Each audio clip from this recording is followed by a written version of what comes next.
Hey guys, it's me Zones. Welcome back to another video. We're gonna be reacting to Backrooms again. This thing is very interesting. Sometimes I forget there's like something, that I guess is a parasite hunting people down. I completely forget that's still, in the backrooms. Other than that, this is very interesting. Very interesting. Exploring new areas, but if you get away from like the group, like you get put like in your own server, and then 4 minutes is like 4 months. I mean, 4 hours is 4 months. So time works a little different in the back rooms. And yeah, hopefully everyone's been having a great day today. In Jesus' name. And let's freaking do this, man. Let's get into the video.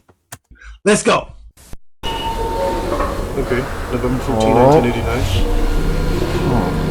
Today is November 14th. It is a Tuesday.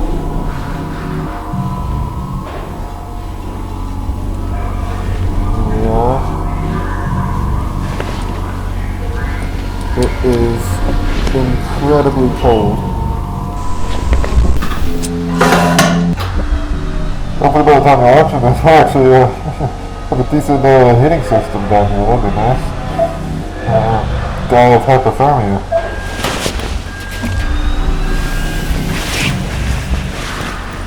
Oh, camera. Put some straps are on the bin right there. Just make sure to get the red one, right? Because the green one reads. 1-4.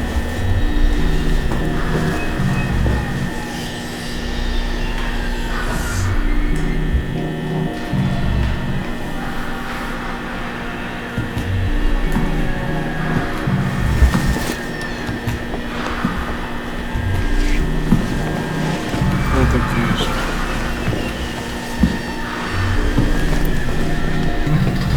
You got the edge at the end of it. I think people get too comfortable with that.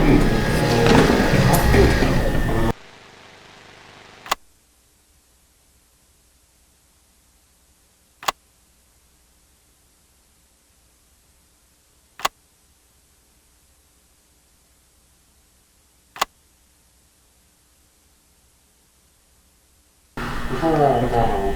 Let's see.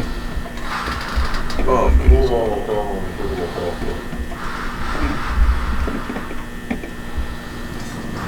There's no insulation on top, and I'm seeing a bunch on the floor above. So from the looks of it, the wood looks a bit old. So this has been existing for a long time. Ventilation as well. You see that? This isn't real, by the way. Just saying, so don't start panicking. None of this is real. You see the vents? Yeah, it goes around the off to the right. Some of it's insulated, I think. I don't know. I'm not a vent guy. I don't know. Oh, it looks no rust. I think. Huh. More than one floor, and I use that term loosely. We then attempted to cut power to the nearest fluorescent light fixture, a standard troffer. However, we were unable to isolate the power source, and the conduit remained live, despite the absence of any visible external power supply. The source of electrical current remains unknown at this time. Using an insulated toolkit, we carefully isolated the light fixture from its electrical conduit, extracted the troffer from the ceiling, and transported it back inside, back to standard for analysis. And a 0.5 meter sample of conduit was also taken, with all exposed wiring safely secured afterwards in the ceiling. So the ceiling tile extracted measures 1.27 meters by 1.14 meters, which is certainly not standard, but it's composed primarily of mineral fiber. It seems normal in composition, has a fissured texture with mild tegular edges.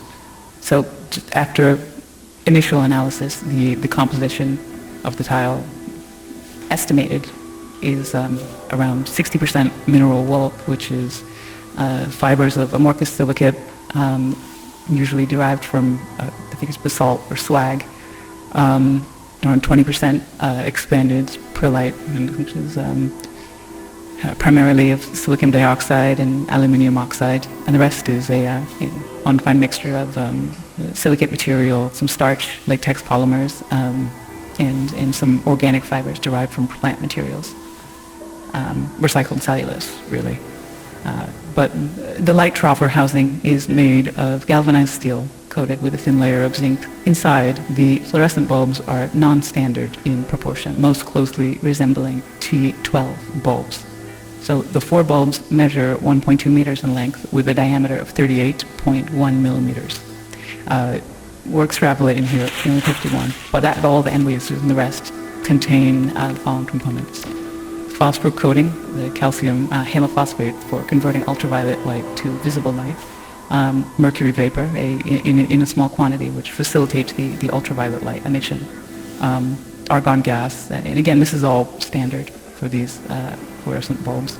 But that's an inert gas that assists with regulating the current and really starting the bulbs. And they are connected via a G13 base, which is a standard 2-pin base with 13 millimeter spacing for electrical connection. So the wiring connected to the fixture is PVC insulated copper, which appears standard again. The prismatic diffuser over the bulbs is made of polymethyl methacrylate, which is again commonly used for its light diffusion properties. I mean, it's what we have in the building here, very standard. But we also inspected the ballast, which is of the electromagnetic type. There's some variation in how they're being manufactured now. This one contains a laminated steel core and copper windings designed to operate at 60 hertz. So the ballast emits a prominent 120 hertz hum. This seems to be the case for the majority, if not all, of the lights in the complex that we've assessed thus far, mostly just through simple curing. But this is due to magnetostriction and core vibration. But the noise may be exacerbated by loose lamination plates or degradation of the insulating potting material over time. So it's definitely an indication that this has been running for a little bit. I mean, despite its age, the ballast is functional.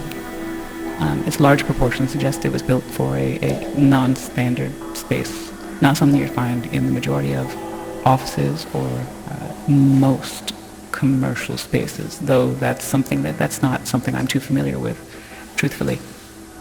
Now, we did find, so material compositions all seem expected, or we don't know what to expect here. They seem, everything we've looked at so far, again, this is rudimentary early testing, but everything seems pretty congruent with what you might expect from one of the troffer lights you could pull out of the ceiling in this building right here. So nothing too strange, but that maybe makes things even stranger. Because we look at these lights, and let me see.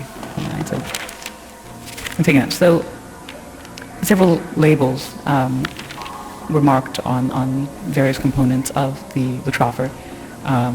So on the ballast, I guess these are different compared to what,